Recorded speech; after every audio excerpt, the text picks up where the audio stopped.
बैरागियों के आने जाने का समय तो तय होता नहीं, लेकिन गर्मी बहुत है यहाँ। ऊपर से पंखा झेलने वाला भी कोई नहीं है। अरे पंखा है क्या? नहीं। इंतजार ही करना पड़ेगा महेश जी।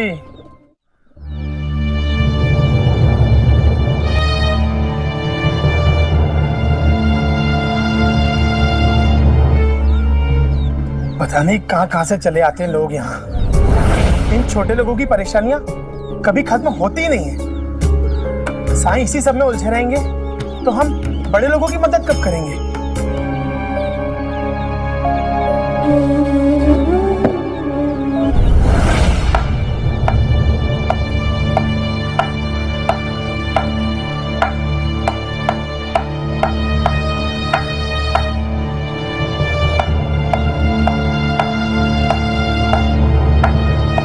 बंद करिए, क्या मुझे शांति से बैठने मिल जाएगी? यही रोजगार है मेरा बाबूजी। यहाँ आने में ही आधा दिन निकल गया। कुछ काम नहीं किया मैंने। जब तक साईं आते हैं तब तक थोड़ा काम निपटा लूंगी।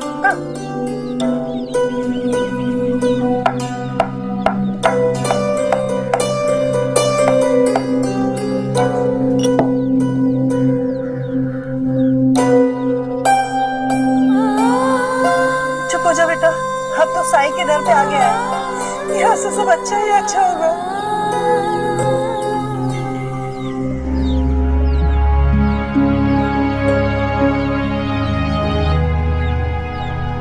मेरा नाम सक्काबा है। अब आप ही मेरी आखिरी उम्मीद है। बड़ी दूर से इसी उम्मीद में लेकर आई हूँ इससे यार। अब आप ही मेरे बेटे की जिंदगी बचा सकते हैं सही। अरे उसका इलाज कैसे पहले होगा? पहले तो मैं आया हूँ। तुम आए पहले जरूर थे, लेकिन दूर।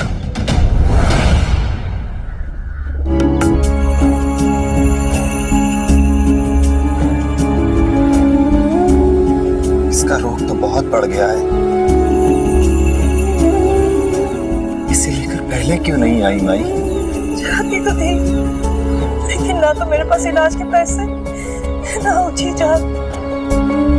डर लगा पता नहीं आप अंदर आने भी देंगे या नहीं। फिर सुना आपके कारण अछूतों की बस्ती में भी दीवानी हुई। आपने दिए जलाए, वो भी तेल से नहीं, पानी से। उसी चमत्कार की रोशनी में मेरी आंखें भी खुली। हाँ, मैंने सोचा सब आप ही मेरी मदद कर सके। बस बहुत हो गया उसका इलाज। अब मेरी सुनो, मुझे नींद नहीं आती है। इतनी रातों से सोया नहीं हूँ जिसकी गिनती भी संभव नहीं है। आसपास के गांव के हकीम, वैद्य, ज्योतिषी सबको दिखा लिया मैंने। तुम्हारे इलाज के बारे में काशीराम से सुना था, इसलिए आया हूँ। कर पाओगे इलाज मेरा? ये तो साफ बोल दो, मैं घर चला जाता हूँ। वैसे भी बहुत गर्मी है यहाँ।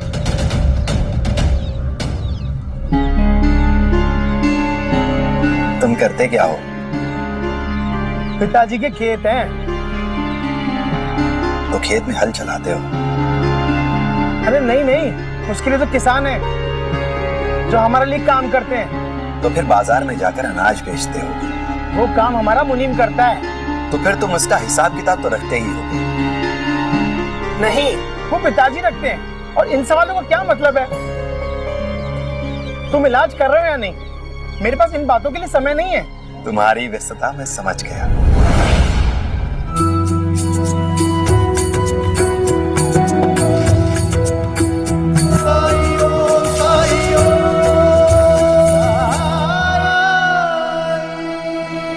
इस मिट्टी का लेप अपने बच्चे के शरीर पर लगाना, सिर को छोड़कर।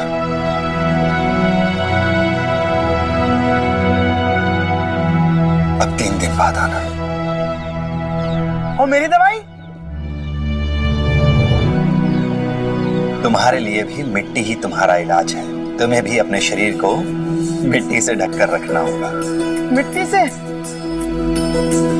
पर 2 अलग अलग बीमारियों का इलाज एक ही मिट्टी से कैसे संभव है? दवाई चाहिए या नहीं ये बताओ।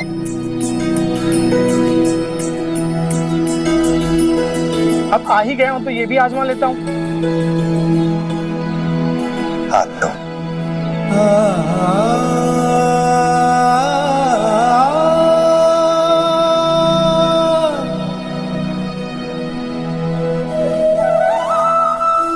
तुमने तो कहा था इस मिट्टी का लेप लगाना है और इतनी सी मिट्टी दे रहे हो मुझे।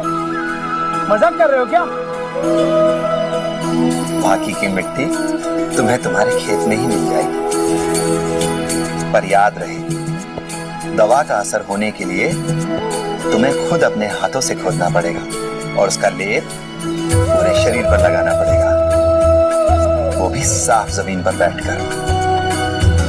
और उस जमीन को भी तुम खुद साफ करोगे। वचन। मुझे क्या चलाऊंगा इतनी गर्मी में? और वो भी लगातार 3 दिनों तक।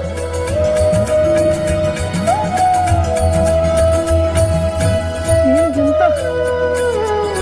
ठीक है, ये भी आजमा कर देख लेता हूँ। और मेरी बात सुन लो, मेरा समय बर्बाद जाए मुझे अच्छा नहीं लगता।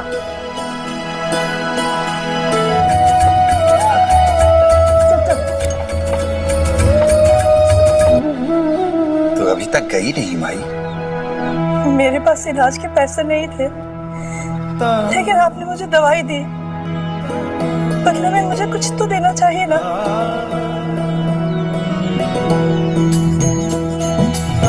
साधु भूखा भाव का, धन का भूखा नाई। धन का भूखा जो फिरे सो तो साधु नाई।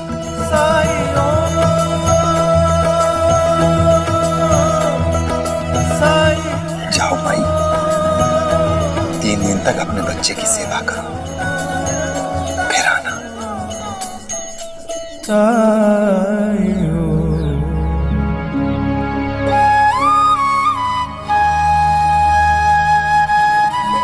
हम तो सिर्फ प्रार्थना कर सकते हैं भाई, बाकी अल्लाह मालिक।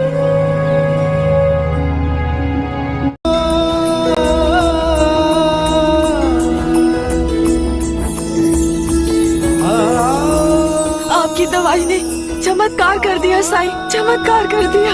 देखिए अपने पैरों पर चलकर आया मेरा बेटा। इधर आओ। बैठो।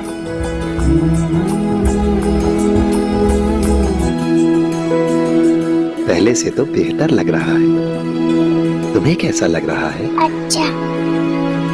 मैं निर्धन, अभागी, आपका ऋण चुकाऊं तो कैसे? बैठो।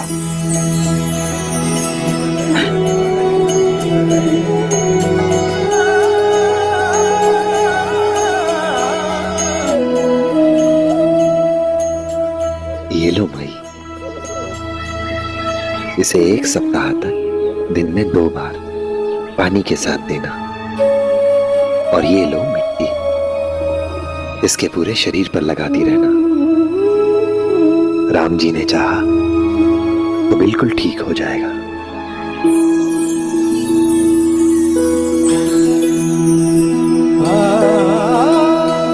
मैंने भगवान को नहीं देखा, मैं बस इतना जानती हूँ कि आपने मेरे बेटे को ठीक किया है। आप कृपा करके ये बताइए कि मैं आपका ऋण कैसे चुकाऊं? गरीब हूँ साईं, लेकिन मुफ्त में कभी किसी से कुछ नहीं लिया। माई, हर ऋण सिर्फ धन, सिर्फ पैसे से नहीं चुकाया जाता। तुम्हें मदद की आवश्यकता थी, मैंने मदद कर दी। बस जब भी तुम्हें कोई ऐसा मिले जिसे मदद की आवश्यकता हो, तुम भी बस उसकी मदद कर देना और बदले में उससे कुछ न लेना। उससे कहना कि जब भी उसे कोई ऐसा मिले जिसे मदद की आवश्यकता हो, तो बस उसकी मदद कर दे। बस ऐसे ही एक एक करके लोग जुड़ते जाएंगे और एक ऐसा समाज, एक ऐसी दुनिया बनेगी जहां कोई भी खुद को अकेला नहीं पाएगा। ऐसा समाज, ऐसी दुनिया बनाने में मेरी मदद करो। बस मुझे और कुछ नहीं चाहिए। साईं, मुझे आपका कर्ज चुकाना है। अब आप ही बताइए, मैं क्या करूं, कैसे करूं, किसकी मदद करूं? वक्त आने पर सब पता चल जाएगा। हमें बस सिर्फ सही समय का इंतजार करना है। बहुत दूर से आई हो माई, बच्चे को भूख लगी होगी। भूख लगी है? तुम्हारे जाने से पहले कुछ खाने का प्रबंध करता हूं।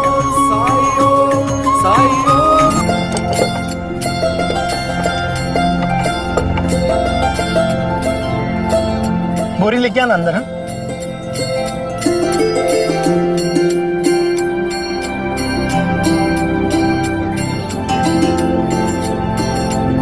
साईं, राम जी भला करें।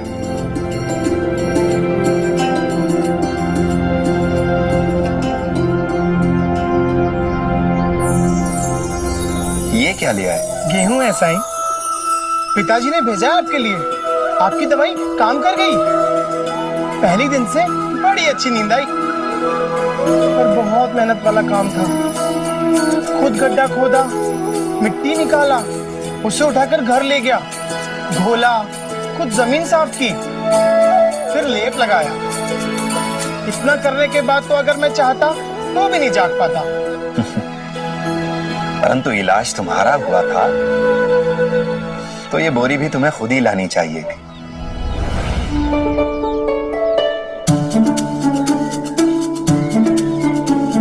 घर से उठाकर इतनी दूर तक कैसे ला पाता? इसके लिए मेरे पास नौकर है।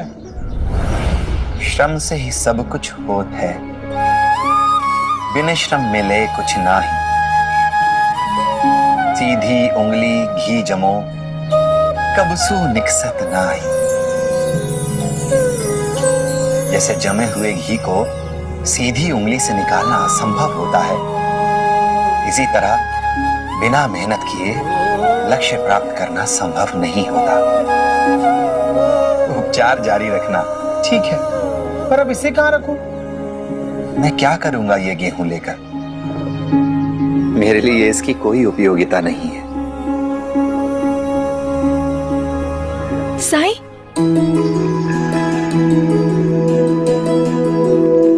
आप गेहूं लेने से इनकार मत कीजिए।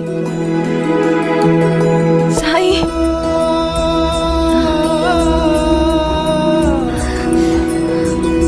साईं,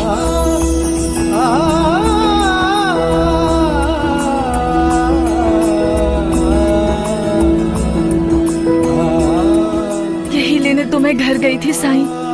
एक यही काम तो आता है, पत्थर को कूटकर रसोई के उपकरण बनाना। अब आप इस हाथ चक्की से द्वारका माई में ही गेहूं पीस सकते हैं। अल्लाह मालिक।